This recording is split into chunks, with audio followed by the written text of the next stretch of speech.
Please keep it going for Steve, everybody.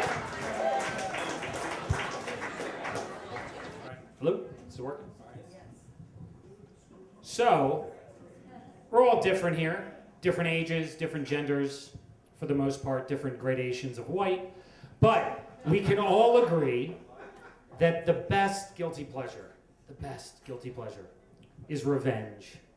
It's not even close. It's revenge. Because everything else, drugs or sex or alcohol or chocolate, you can get kind of whenever you want it, right? But revenge requires circumstance. It requires opportunity. It requires timing. And that doesn't always present itself. Because sometimes you don't have the chance to have revenge for years and years and years. I mean, who really wants to hold on to a petty grudge like that? By the way, the answer to that rhetorical question is the Irish. But besides that, I mean, think about it. There's so many times in our lives where things happen and you want to say something, but you don't have the words, or someone wrongs you and you want that moment and you're like, oh, I wish I could have done something. And the opportunity never presents itself. So when you have the chance, revenge is just the best. I'm not talking about murder or assaults or arson, but just, calculated, perfect revenge. So about 15 years ago, my high school that I teach at had professional development about a new literacy program they wanted us to use. And basically, the presentation was about the different ways that we can use literacy, and one of the ways was lists, using lists. And this seems very elementary, but when you think about it, when you compose a list, you're actually using higher level thinking because it requires sequencing and maybe evaluation. And so the presenter wanted all of us to think of different ways that we can use lists in our classrooms. And they broke us up into groups, and after a couple minutes of working, they asked people to give examples. And a coworker of mine named Megan raises her hand, and the presenter says yes. Now this is all the teachers in the building gathered in the auditorium. And Megan says, yes, name 5 reasons Mr. Kernaghan can't get a date. I am Mr. Kernaghan. The entire staff turns and looks at me and starts laughing. Hard, because it's a funny joke. Now I have a sense of humor. I smile. I laugh along.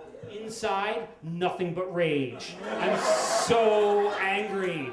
Because she was right. I was having a very hard time finding dates at this time in my life. I was so angry at her. So afterwards, she comes up and says, hey, no harm. And I said, absolutely.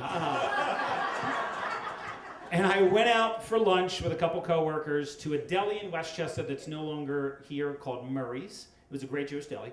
And we get lunch, and as I'm leaving, there's a cold case, and they have whole smoked whitefish. And I stop, and I go, hold on for a second. I ask the guy, I go, how much is that fish? And he says, well, it's $5.99 a pound. I go, no. How much is that fish? And the guy looks at me and goes, you're not going to eat this, are you? I was like, oh, absolutely not. And he takes the fish out, and he weighs it, and he says it'll be $4. I go, best money I ever spent. So now I have the fish. I have the what? The question is, how? How do I want to deploy this fish against Megan? I think about her desk drawer. If I put it in her top desk drawer, she's going to open her drawer, and there's just going to be that single dead eye looking up at her. That's pretty good. Maybe I put it in her mailbox, but as I'm walking back into the building, I pass her car. I mean, what are the chances her car is open? 100%. 100%. Her car was open. And I said, opportunity. So I open up her car, I take the fish, I put it on the floor of the passenger side of the vehicle, and I close the door, and I walk away. We go back to the professional development, it happens. Megan coaches volleyball, she had to leave a little bit early, and she leaves. I'm sitting there, I don't say anything to her. About 20 minutes later, my phone goes off. It's Megan. I don't pick it up. It goes to voicemail. Later, I check the voicemail. Apparently, she was very angry. Someone put a fish in her car, and it made her very upset. She was so angry at me. She was so angry. But I didn't call her back till much, much later. So now it's 8 p.m. I deployed the fish at like 1 p.m. So she's had all this time to ruminate, all this time to feel whatever she's feeling. So I call her back around 8 o'clock, and she picks up the phone, and she says this. She goes, Steve? I said, yeah. She goes, we're good now, right? And I said, yes, we are, because I put a fish in your car. So, if you ever have the opportunity to gain vengeance on an enemy, take it. Seize it with both hands, because there's nothing better. Thank you very much.